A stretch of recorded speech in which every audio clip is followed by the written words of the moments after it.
Thank you for joining us here on the National Communications Network as we continue our conversations on Budget 2024. Budget 2024 is titled or is under the theme Staying the Course, Building Prosperity for All. To have this discussion with me, I have in studio the Honorable Attorney General and Minister of Legal Affairs, Mohabir Anil Nandlall. Minister Nandlall, thank you so much for joining me. It's a pleasure to be here once again. Minister, $1.146 trillion is the budget total for 2024. Numbers in this regard are being thrown around. We hear so much being allocated to various sectors. But the question that is on the mind of probably every Guyanese, what is in it for the common man? Thank you very much for inviting me to this important discussion. I believe a convenient point to commence is to appreciate that, like any other budget in any other country, the 2024 budget for Guyana must be situated in a context. Yeah. We came to office in 2020 based upon a manifesto presented to the electorate, which the electorate bought and elected us to implement. This is our fourth year in that 5-year government term.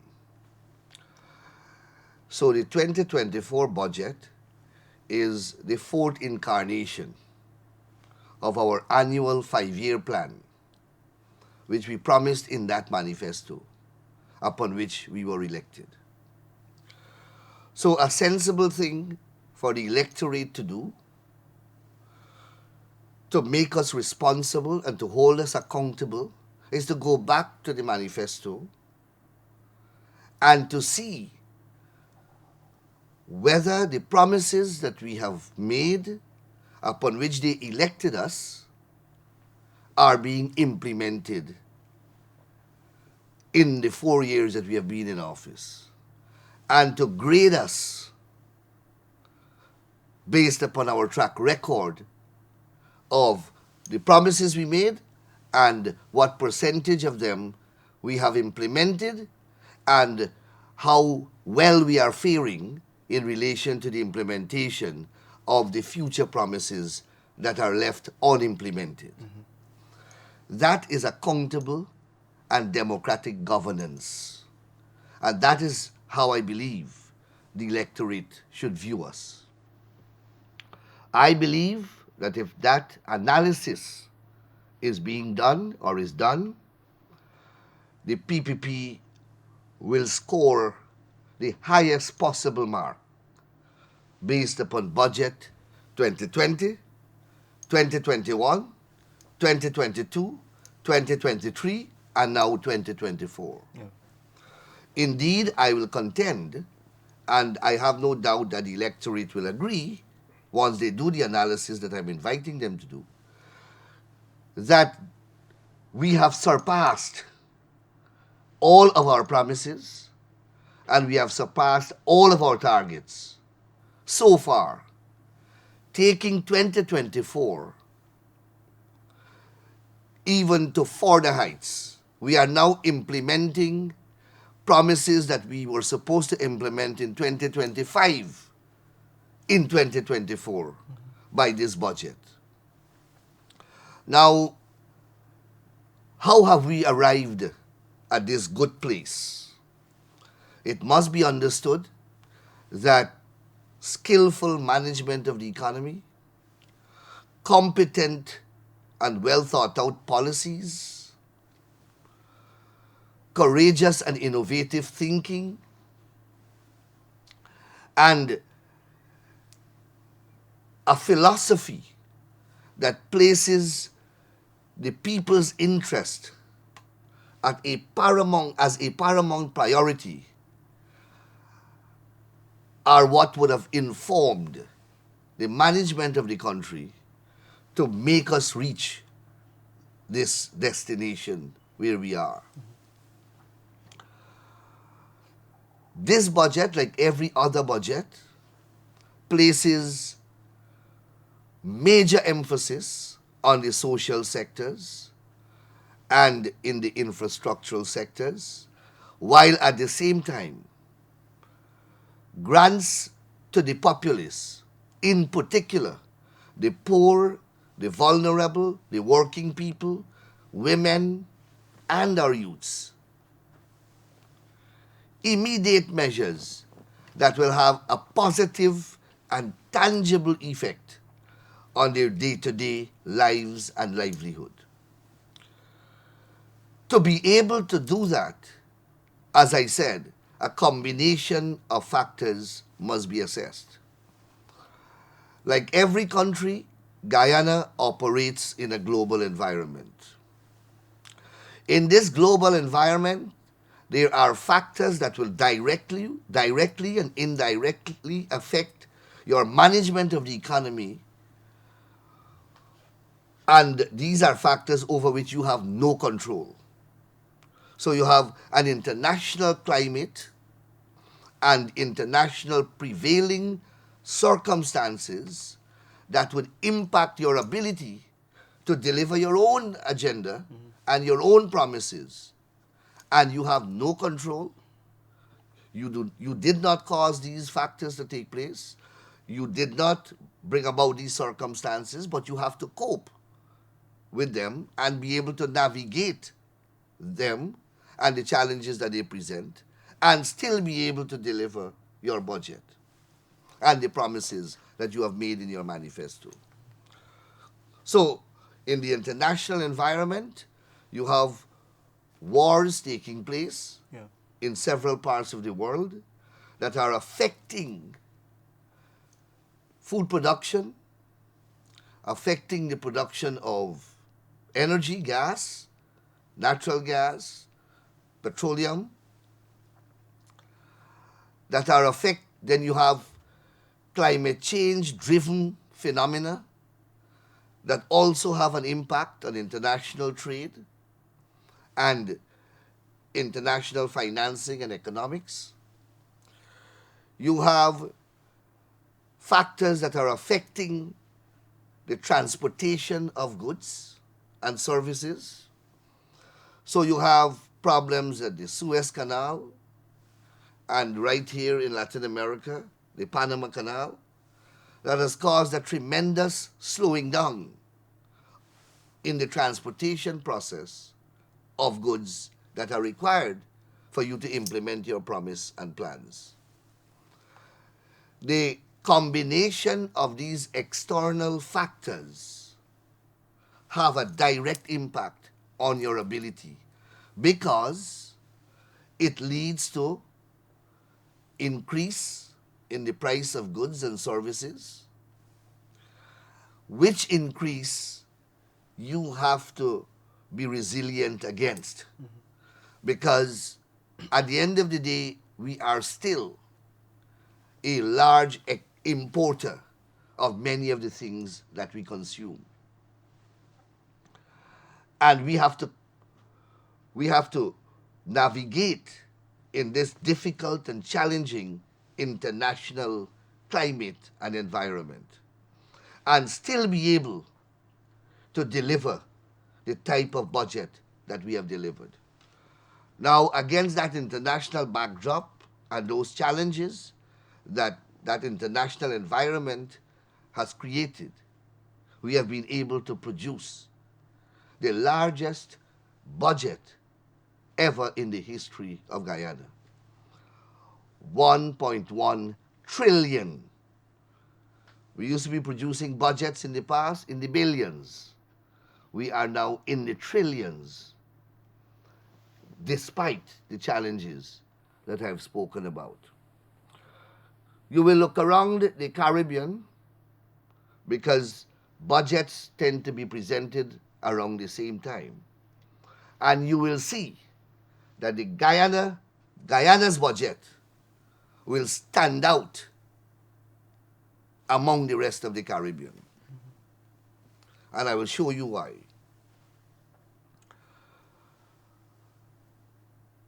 Philosophically, our government is grounded in certain principles based upon our political orientation.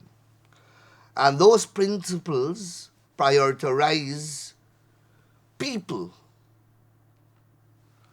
as the raison d'etre of governance. Why we are in government? We are in government for no other reason but to serve our people and make their lives and livelihood better. And that is the central theme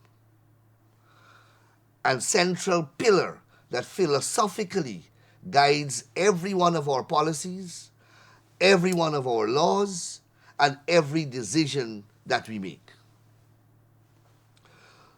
Translate that or applying that to the budget, you will see that over 75 or 80% of the $1.1 trillion are allocated to the social sectors of our country, because the social sectors of our country are the sectors that directly provide goods and services to the largest demographics of our country. So, one of our largest allocation is in the health sector. Keeping our people healthy and providing quality health care is of paramount importance and has always been of paramount importance to our government, having regard to the philosophical underpinnings to which I've made reference. So health has one of the largest, 100 and something billion allocated. Another large area of allocation is our education sector. Why? Because an investment in our education is an investment in empowering our people, is an investment in our youth, and our youth is our most precious asset, and it's an investment in our young people and an investment in our future, because our young people are our future. Right. So we have billions of dollars going into the building of new schools, renovation of new schools, supplying of meals program, we care cash grant program, gold scholarship program, textbooks, etc., etc. Another area of major priority is housing and water, because it's our pledge and promise to our people that at the end of the 5-year period, we want 50,000 50,000 Guyanese families to own their own homes in this 5-year period. And we are well on our way. And water, housing and water is one ministry. It is our pledge that we will work to ensure that every Guyanese, wherever he or she is geographically located, would have access to potable water. So we are investing heavily in the building of wells right across, and water treatment plants right across the length and breadth of our country. So there is another 100 and something billion in that sector. Move on to agriculture. Agriculture we have identified as the base of our economy, not oil and gas. Oil and gas is providing a lot of revenue at this point in time, but that's an exhaustible resource. We plan to manage our economy in such a way that we do not place undue reliance on the oil and gas sector, that we diversify our economy as far as possible, expanding in our traditional crops, but going to new areas. Nearly $100 billion have been allocated for the agri sector. The agri sector lubricates our economy. It is the sector that provides more jobs than any other sector.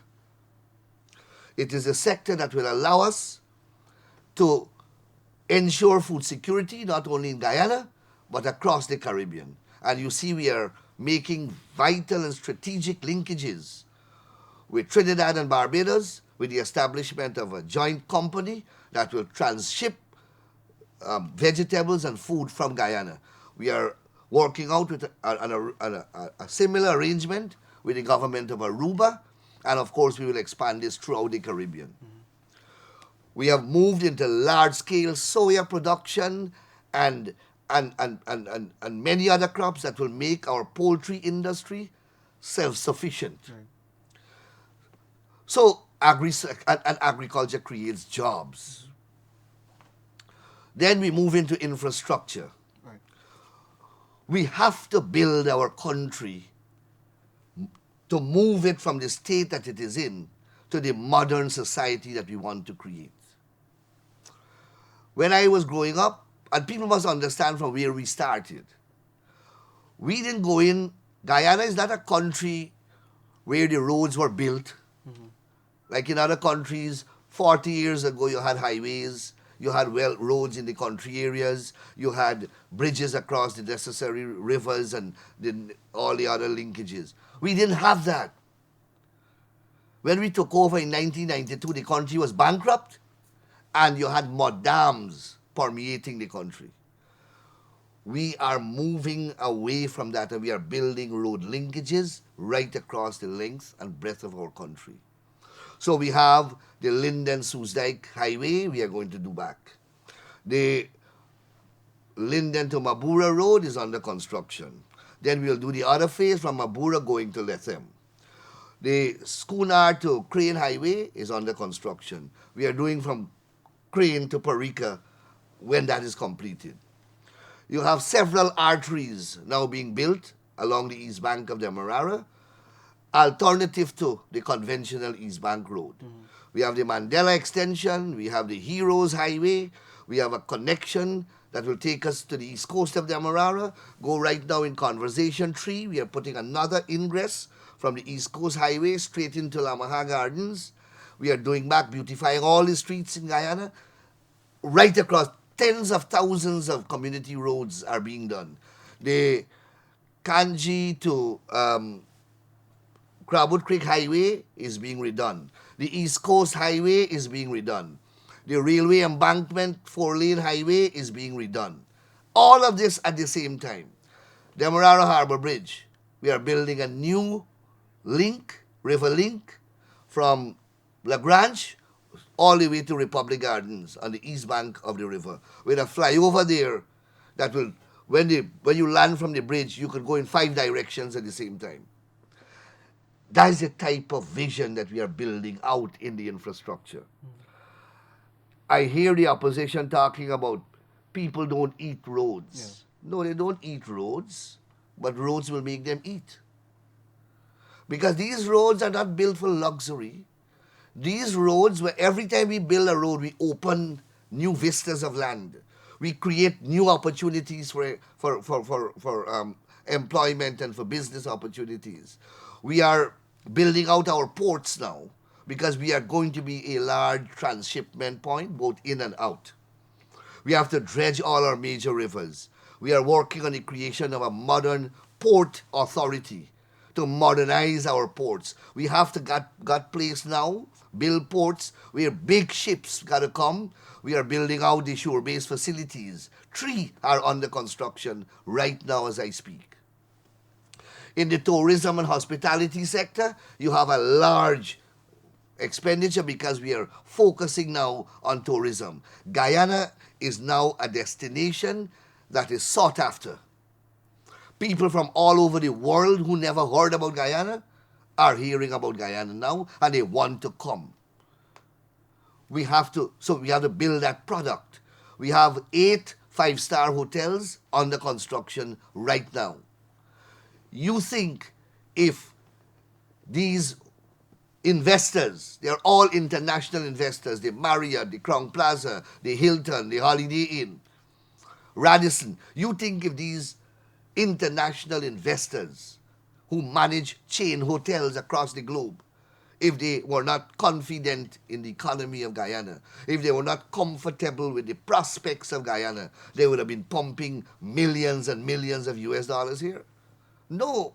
So we have to now, you can't have the people build millions of dollars in hotels in a shanty town. We have to build up the environment now that will make this hotel be situated in a place that accommodates and is accommodating for a five-star hotel. And that's building up our country. In any event, do you want to, for the rest of your life, to live in mud road? Or you want to be driving? Look at the rate that our people are owning vehicles now. We have a problem. There's an over-importation and use of vehicles in the country when you compare it with the road network. So you have traffic jams anywhere. We have to build infrastructure. We are a visionary government. So when you hear them talk about, oh Lord, look how much money for infrastructure. Yes, that is our intention. We want roads to drive into the back dams because we are opening new lands.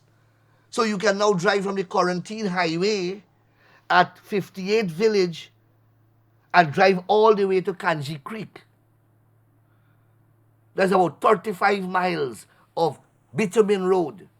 We have built that. 2 places. We are building roads where roads have never been built since Guyana was discovered. People are driving now on roads and seeing lands that they never saw, their foreparents never saw, because it was a bush, it was abandoned lands. We are opening these lands now. It calls for money. Fortunately, we have the money. Why not spend it? So, my friend, let me make this vital point. Sure. We have been able to do all of that. All of those expenditures and allocations that I am referring to without a single new tax or without a single increase in any existing taxes. That is not an ordinary achievement, my friend. That is what I'm speaking about. That is management of our country in accordance with the imperatives that I earlier outlined in a hostile international environment. And we have been able to accomplish this. Now, let's just digress a little to compare with the APNU AFC. Yeah.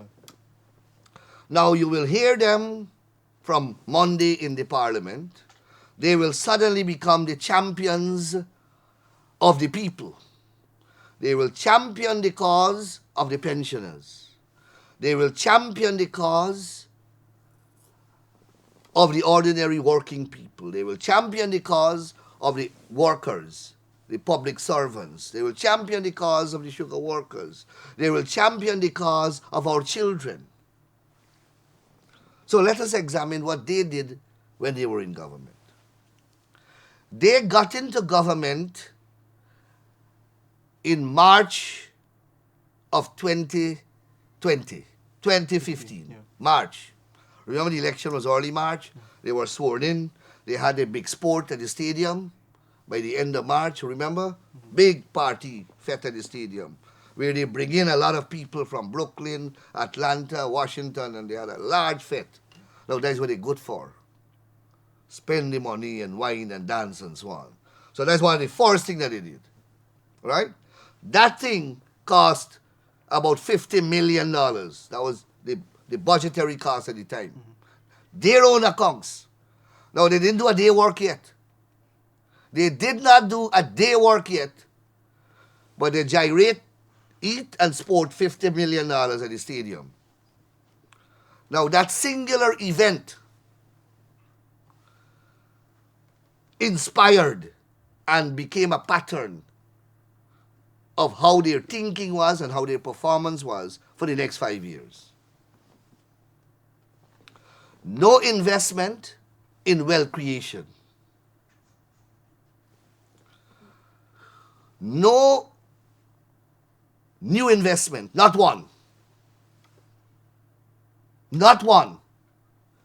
Exxon came under us. We were in government when Exxon came here. Not one. But they chased out by Shanlin. They chased out Barama. They closed down dozens of businesses in the country. They closed down sugar. They put 7,500 sugar workers on the breadline. And I'll put it in a more perspective. Their policies were not designed to create wealth or employment. And you are not in doubt, the president himself said that. Nazima Ragobir asked him at an interview. He said, Mr. President, there is a huge billboard at Stabrook Market with you and the Prime Minister faces on the billboard. And the billboard says, job creation for the graduates of UG. You are now in office. 2 years have passed. What are your plans for job creation for the graduates of UG? And the man honestly said, we are not in the business of job creation. The graduates of UG can do what the people at Stabrook are doing. They can sell cocoa rice, they can sell plantain chip, and they can start their own business. They can't look to government for employment. Now, brother, I didn't say so. The head of their government said so. So there is their policy on job creation. Every year in their budget, they finance their budget through increase in taxation and reduction in disposable income for the population. So they quashed all the poverty alleviation measures that were in our budget previously. They took away the subsidy from pensioners for GPL and GWI. They imposed VAT on water, school supply, medical supply, agriculture supply, and a whole host of other supplies.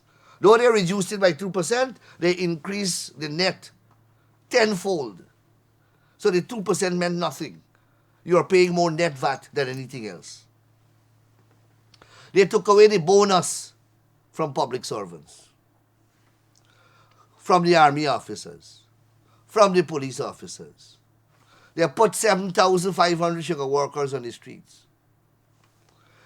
They raised the land rents for the rice farmers across the country by 3,000%. By 3,000%. Plus they serve notices on about 400 rice farmers in the MMA scheme.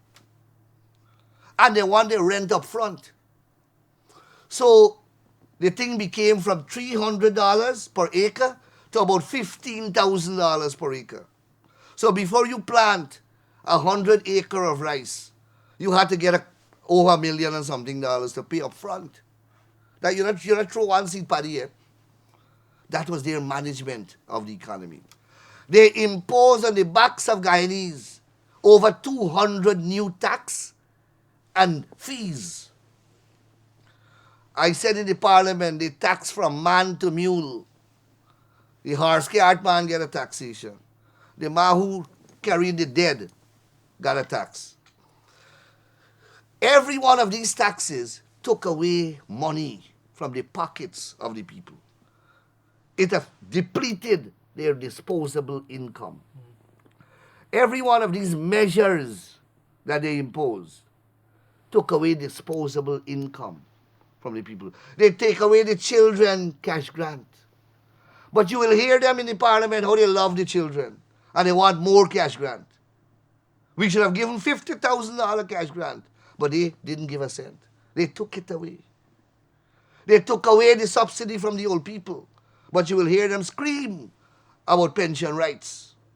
They took away the bonuses from the disciplinary service people, but you will hear them champion the cause of the discipline service. These people have no credibility whatsoever, and they should be the last to speak about a government. But the most important thing they did after the sport at the stadium, in March. In June, the next major decision they made is that they increased their salary by 100%. Their own salary. So from jumpstart, after they done drink, eat, and sport, they come home, they're tired. Remember, they didn't do a day work yet. The next day they got to work, they increase their salary by 100%. And that is their story, my friend. And that's what the electorate and the people listening to us must understand. Let's go to our budget now. Yeah, of course. So cost of living measures. And I spoke broadly, so let me deal with the measures now. From the time we entered government, fuel prices have been rising. The international market has always been volatile in the fuel sector. We have been insulating the end user in Guyana, which is every single Guyanese almost, from the shocks of that fluctuating price on the world market. Since 2022, we have been injecting a measure whereby we remove all the taxes that the government should charge on fuel, diesel, petrol, diesel, and kerosene oil. No taxes at all. So your gas price at the pump has not changed significantly since 2020. But the price on the world market has skyrocketed many times, up and down, up and down. You have not faced that. Why? The government has established a buffer for you. Your light bill, more than 70% of the running cost of GPL is the acquisition of fuel. Your light bill and everyone light bill who listening to this program has not increased. Despite fuel that constitutes about 60% of GPL running expenditure has gone up by over 45 or 50%. Your light bill has not gone up by $1. Why? The government has been subsidizing. This year we will continue to do that, and it will cost us $40 billion. And this is in relation to disposable income. And this is every time we do one of this, you have more money to spend. When you buy less, when you pay less for gas, now more you got to spend for your children. Now more you got to spend on yourself. That is what disposable income is. And that's what people must understand with these measures. So let's go to reduction of freight charges. I spoke about the international freight charges astronomically increasing due to the global pandemic, COVID-19. I gave the explanation last night on another program that I imported containers during that period. Prior to COVID, to bring a container from China, it cost me $5,000 US in freight charges. When the COVID hit, it rose from $5,000 to $18,000 US. 3.5 times more I was paying for a container. Freight charges. What we did when we came into government from 2020, 2021, we used a pre-COVID rate of freight for the calculation of duties and VAT. Because you know how you calculate duties is based upon the cost of the goods and the cost of freight. We froze the cost of freight to a pre-pandemic period. We can't control the price. So we can't tell a shipper how much to charge for a container to Guyana. But if we calculate the taxes that the government has to receive based upon a fixed pre-COVID price, we are bringing down the taxes. So you're paying less. Yeah. Because if we allow that freight to be added to the value of the goods for the purpose of calculating duty and VAT, then the cost of the goods goes up. So everything that you buy there is cheaper because of that measure. every imported item into this country. That is costing us $6 billion a year, and we are doing that for 2024. The part-time job, $10 billion will be allocated. We allocated $6 billion last year, and over 15,000 people were employed. We are increasing the number now. We have raised it to 10 billion. Now, these people are working for 10 days a month in their own community. These are people who never employed, you know. They're getting $40,000 tax-free.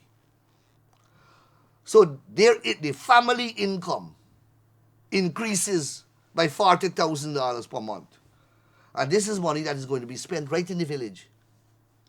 This will financially energize every village economy across this country. Let me just give you another example how this money can be used. In the low-income housing financing arrangement that we are doing across the country, when you buy a low-income house, you go to NBS and you get financing. Because of the government's intervention, you get low-income financing, you get low interest rate. Your installment is somewhere about $32,000 to $35,000. This $40,000, if you get if you fall in the government's part-time job program, will pay your mortgage.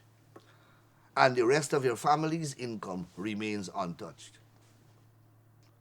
You see how these measures apply across the board? But you will hear the opposition will say, there is nothing in the budget for people. There is nothing in the budget for anybody. And you hear about 3 measures only that is putting billions back into the pocket of the ordinary people. Support for small businesses. Again, we have gone to the bank and we have worked out a facility whereby small businesses can go to the bank and take a loan at an interest rate. The loan is about $5 million maximum with an interest rate of 3.5%. Now, if you go to the bank ordinarily to take a loan, you have to pay between 9 to 14%. Wow. That's the acceptable rate of interest now. Here, for business, this business facility now that we have negotiated, you get $5 million to start your small business or expand your small business, but your interest is 3.5%.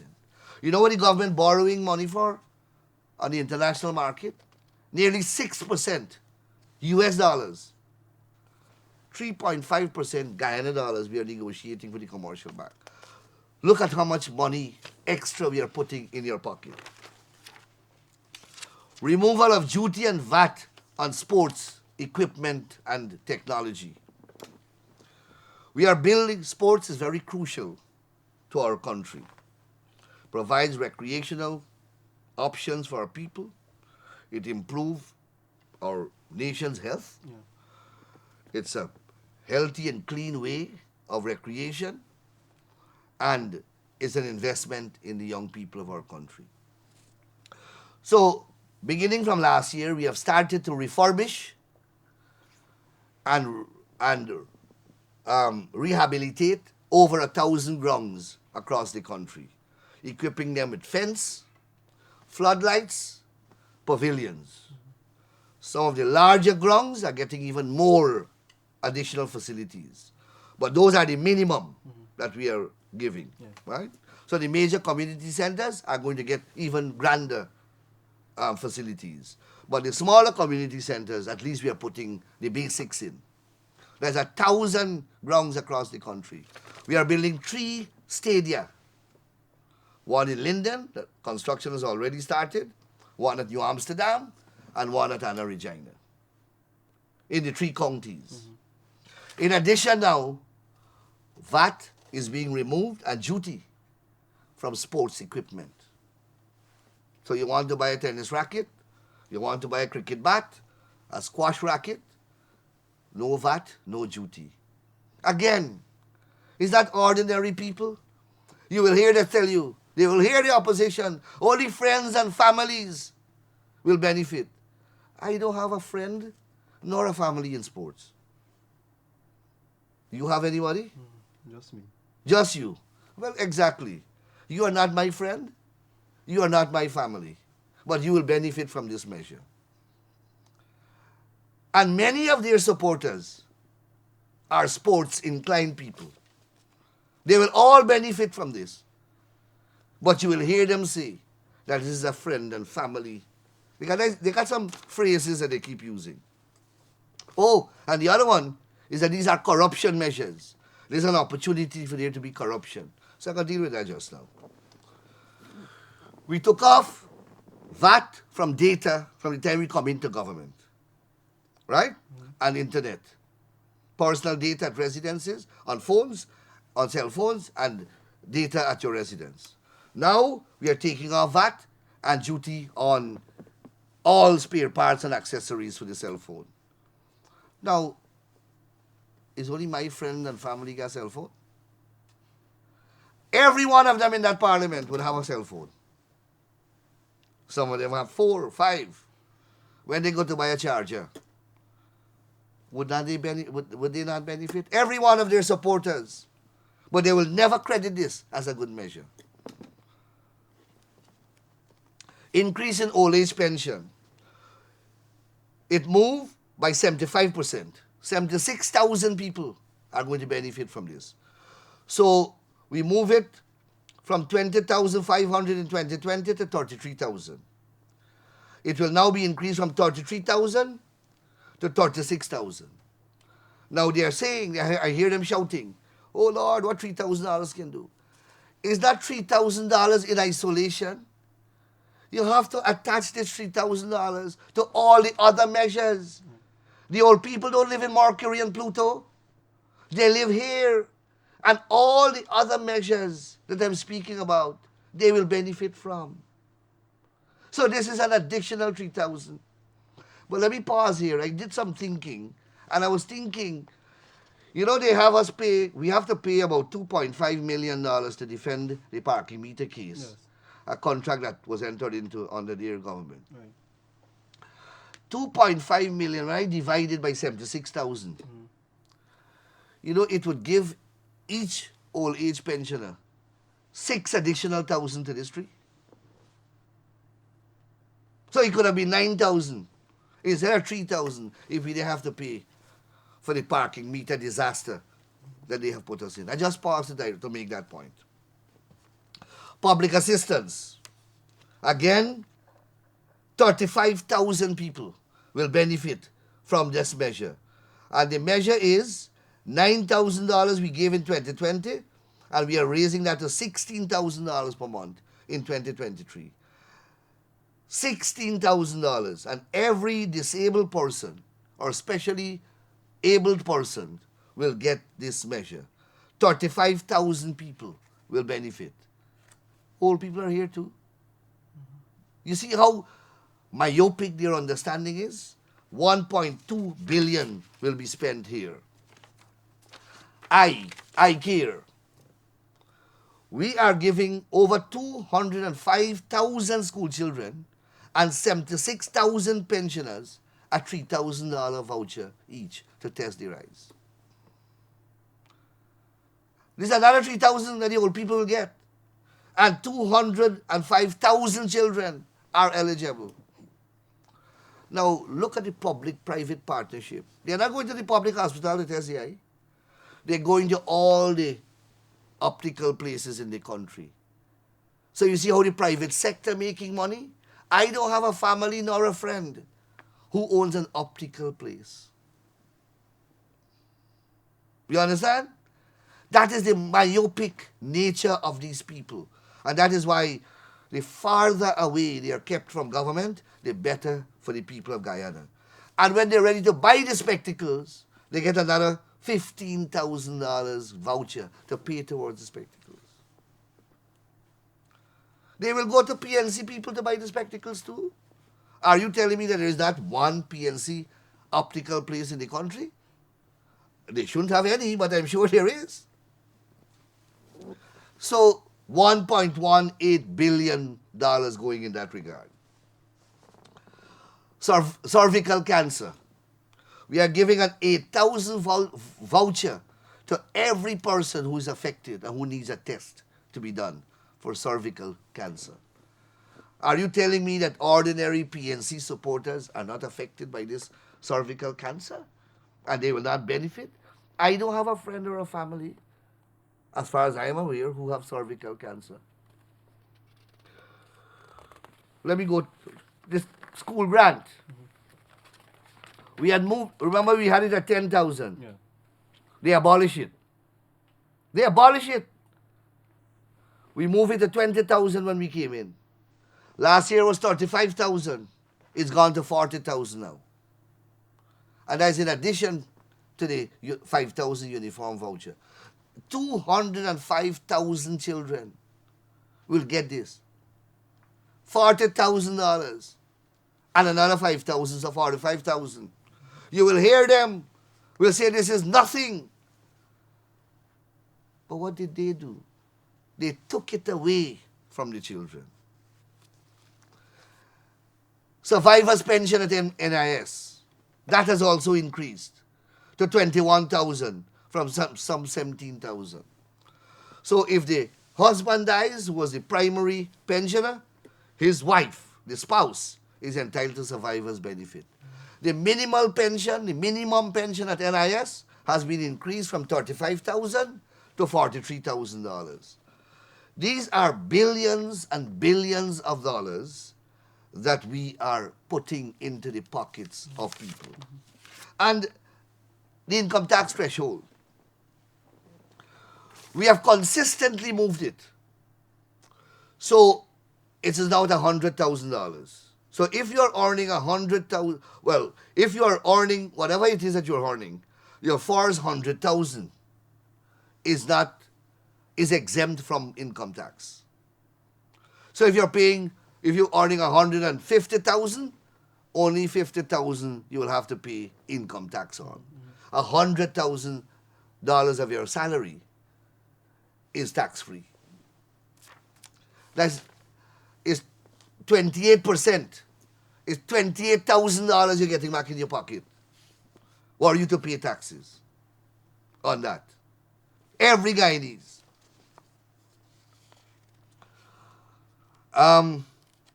Income tax threshold and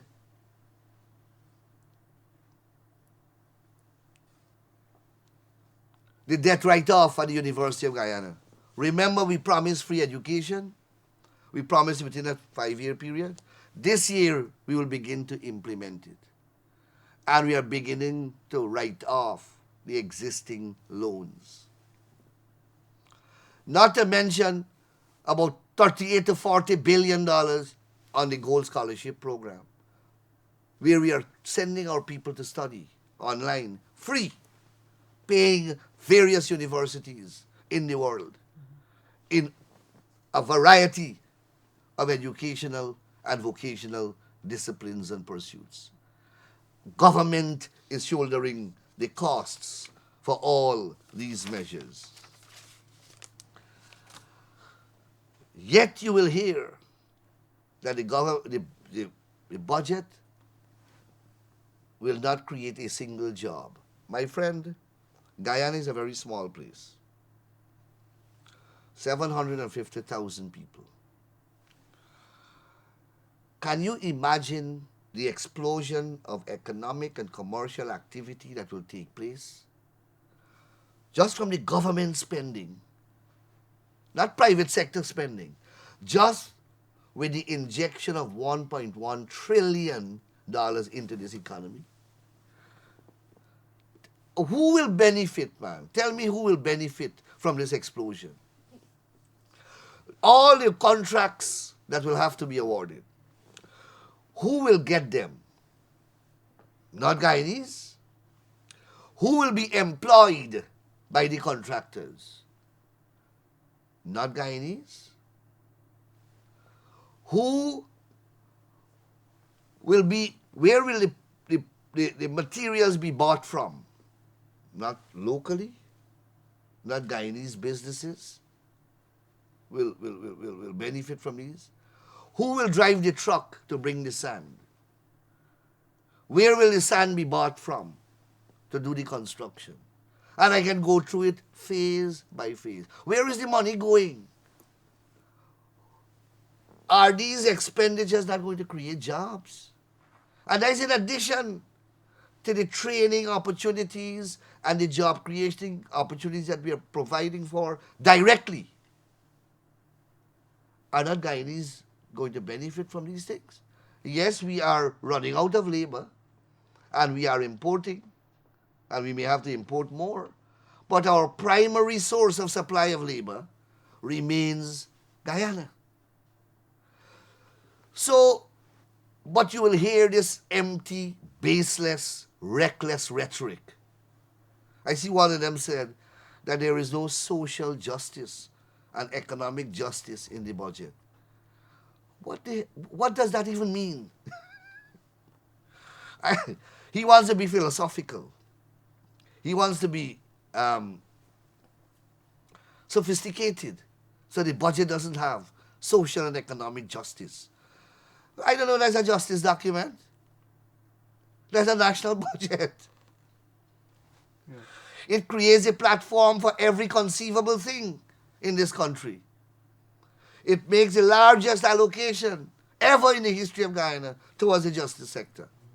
And I want you briefly, before we wrap up our conversation for today, AG, to talk a little bit about the legal affairs sector and some of the improvements we can see in justice in the coming year. Like every other sector in the country, the legal sector is undergoing a transformation.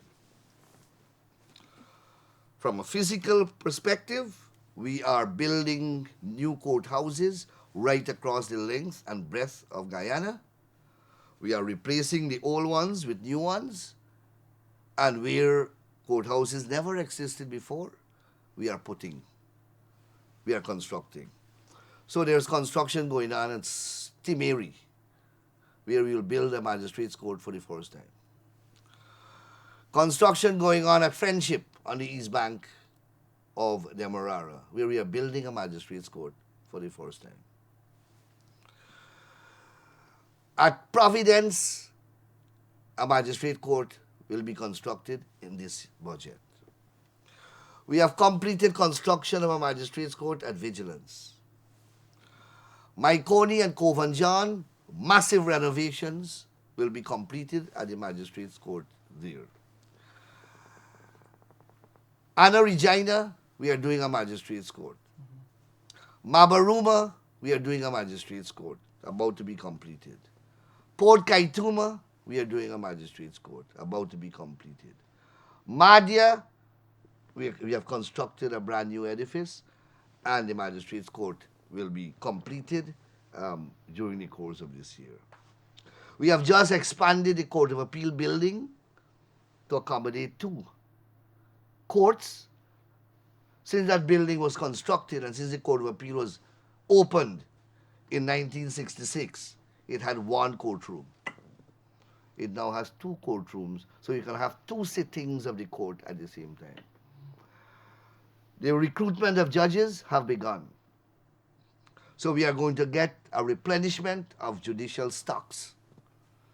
9 judges can now be appointed at the Court of Appeal because of the amendments that we have passed in 2023. It will allow for 2 sittings of the court at the same time. 3, and you still have 3 extra judges. I would like to see the judges sit itinerantly in Berbice and in Essequibo as appeal court. So the appeal court can move to Berbice, sit in the High Court building, and dispose of all the appeals there at periodic intervals. I want to see the same for Essequibo. We have to get land court judges in Berbice. They have not been done. There have not been any since about 8 years. We got to get land court judges recruited. That process is ongoing. We have financed the establishment of a system within the judiciary that will allow for e-filing of documents and e-litigation. You heard the Chancellor made that disclosure. We are financing that. All the courts that I'm telling you about, we are financing that, the government, because we believe that the justice sector is indispensable to the social advancement and the economic transformation of our country. At my ministry, we have a number of legislation that we have to pass this year. I've been speaking about them all the time. A number of programs will be unfolded this year. The new laws will come. The new law reports will come. And we are working on a whole host of legislation that are integrally entwined to the commercial and economic sectors of our country. You see, when you have a plan, you now have to create a framework to implement that plan. That framework is invariably a legislative framework. So almost every important measure that we are implementing, you need a legal framework established within which it can operate or upon which it can be constructed. So that's why we had to do a single window law for the single window. We had to do a condominium law for the condominium policy that we are implementing. We had to do we are doing a new public health act.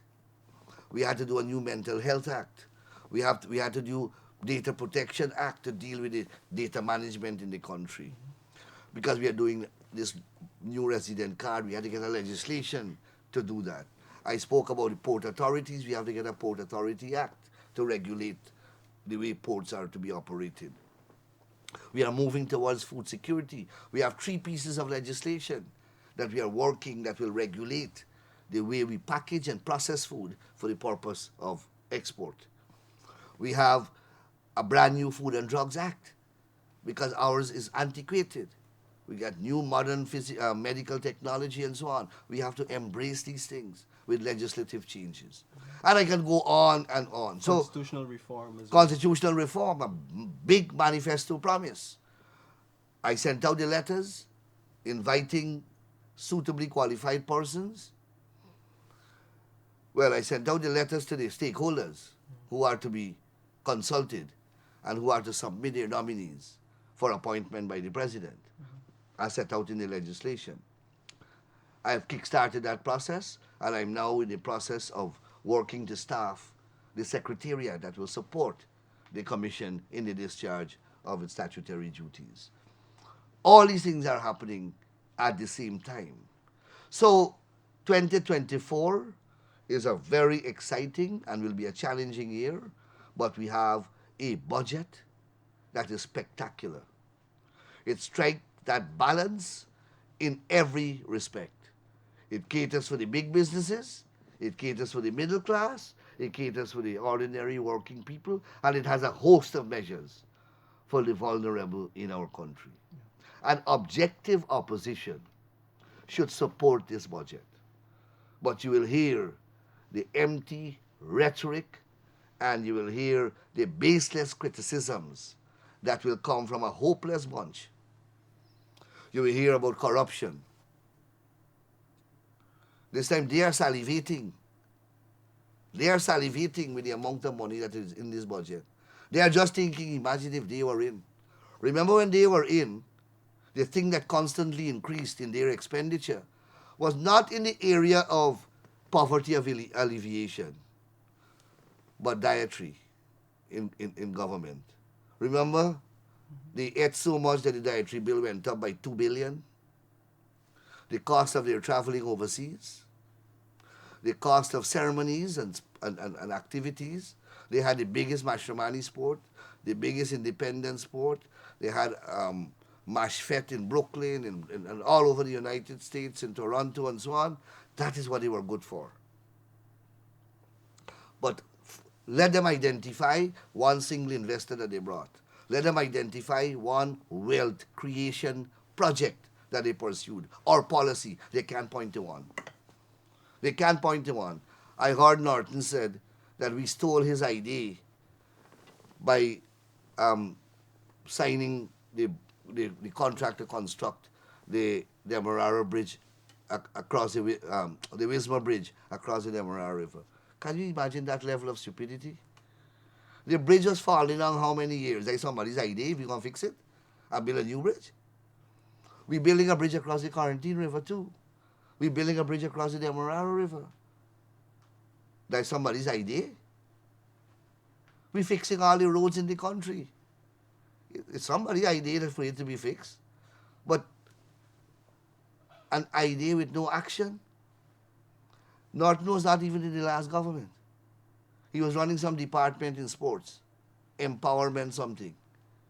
So you will hear that level of argument coming in the budget debate.